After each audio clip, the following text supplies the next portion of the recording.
After that, Renee started spending all of her time with me, Lisa, and Steve, effectively becoming part of our clique, whether through luck or not.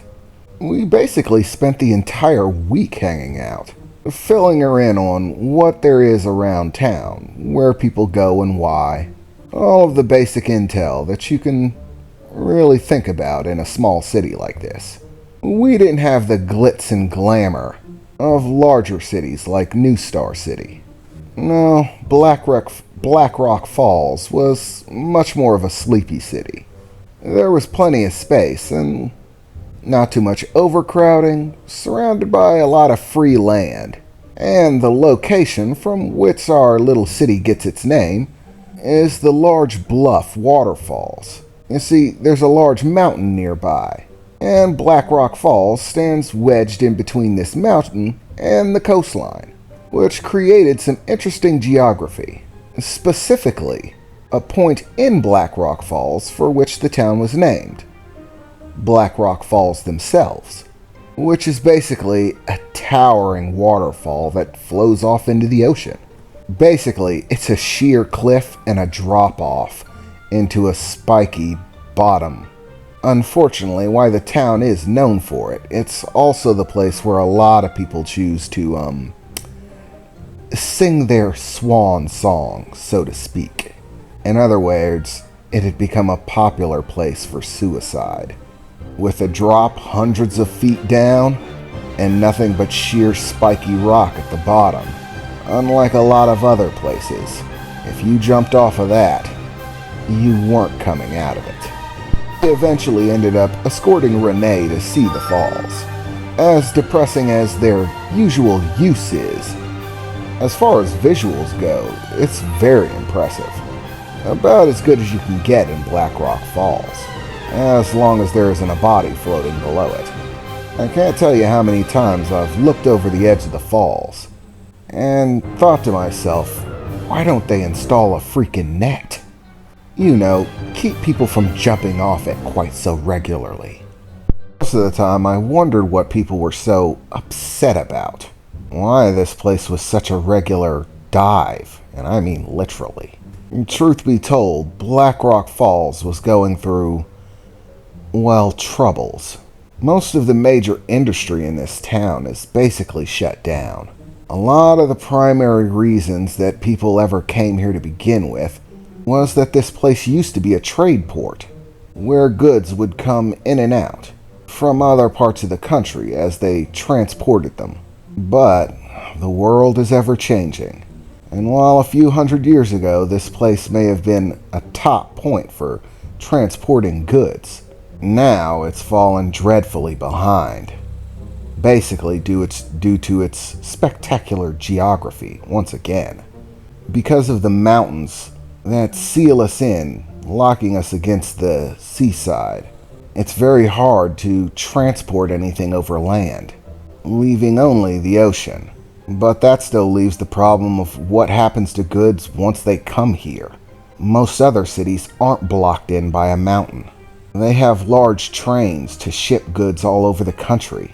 But as they've been trying to work on it, but still haven't successfully managed to get train tracks run into the city, our ability to ship things that come into the city out is far less than what you'd find in other places. At this point, Newgate City is basically the only place that really operates as a major transport. Everything that comes in and out of this country, at least from this side of it, goes in and out of Newgate. As silly as it is, a lot of the people in Black Rock Falls actually blame Newgate for the fall of Black Rock City, as if it's their fault for picking a spot that would be better in the future. It was hundreds of years ago. How would they have known that trains would be a thing?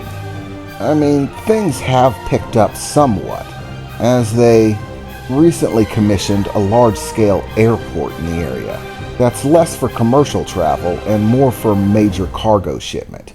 That bolstered the economy a good bit, and the suicide rate dropped off a lot, but it's still very high. Because while being able to ship things by air is good, It's still not as inexpensive as a train. But they've already started working on boring out tunnels through the mountain to the side of us. That way they can begin to lay train tracks. And hopefully that'll start restoring Black Rock Falls to a prominent industrial shipping city. Bring a little bit more life to this place. As I stood there, standing over the falls, contemplating all of this, a voice chimed up from behind me, hearing the rush of the water falling over the edge. Upon the creepy Black Rock Falls, the cold wind shifts and shivers us all. Down to the craggy haunted depths, I hear 1,000 souls have leapt. I hear uttered from behind me as I turn around to see Renee, speaking it aloud as she wrote it in a notebook that she has been known to carry around, at least for the week that I've known her. Wow, that was like super creepy. Really? You think so?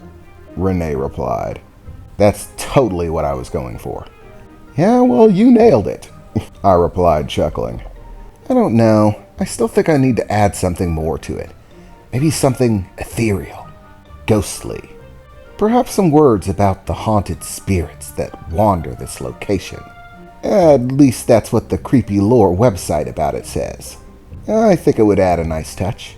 Well, if you're trying to make it creepy, I replied, then yeah, I'd say that kind of fits the decor of it all. So, besides for the impressive view, is there any other reason that people come here? You know, besides jumping. Well, yeah, people have been known to come here for parties and whatnot, but they mostly get broken up pretty quickly. The cops in town are real sticklers about it. So, are you amped for the concert tonight? I asked, as Renee finally put the finishing touches on her little poem, before closing her notebook and stuffing it back in her backpack. Totally. I've actually checked out some of the bands who won their way through. They've got some decent material that I'm looking forward to hearing. But there is one question that's kind of been tickling me, I guess you could call it, Renee said, looking at me. What's that? It's why you haven't asked me out, silly. What? I replied, stunned and somewhat caught for words. Come on. I mean, I've been hanging around you enough. You know I'm single. You already confessed that you think I'm cute. And yet, you still haven't got up the courage to ask me out. I'm actually getting a little bit bored of waiting. Well, I'm sorry, I didn't know I was on a schedule, I replied. Now I'm gonna have to adjust it. Now that you've asked me what I'm gonna ask, I'm gonna have to push it back again. Because, it just has to be a surprise, I said, chuckling.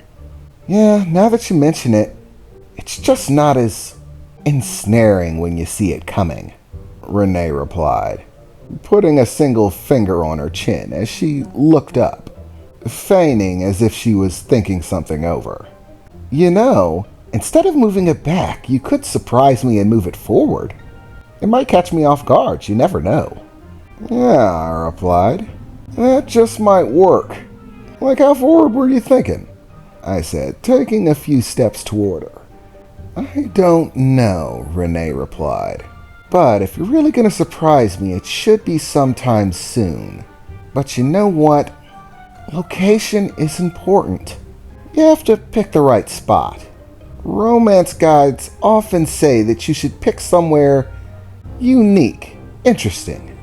Places with nice views and histories to talk about are highly recommended usually, she said as she took a step towards me. Yeah, that is a good idea, I said as I started to scratch at my head, looking off to the side, once again feigning as if I was thinking about it. But wherever would I find such a dramatic location? And it should be something that fits your taste, showing a girl that you pay attention to her kind of matters. Yeah, well, I think I've given you enough information on that, Renee replied. I mean, I like creepy stuff and poetry, playing somber songs on my violin, ghost stories and stuff like that. So it'd have to be something both eye-catching as well as having creepy undertones. You sure you don't know any locations like that? Renee said, smiling, taking yet another step, placing us directly in front of each other, with no space for anything in between. You know, I said, looking at her in her eyes, I did hear about this creepy waterfall. Oh, and what do you know? We're already here. Since we've already gotten all that out of the way, and we can say the checklist has been reached, what do you say, Renee? You me do the boyfriend-girlfriend thing. So tell me, is that soon enough? I said, with a slight grin. Yeah, I think it's soon enough. Came as a total surprise, Renee said as she put her arms around me and pulled me in for a kiss.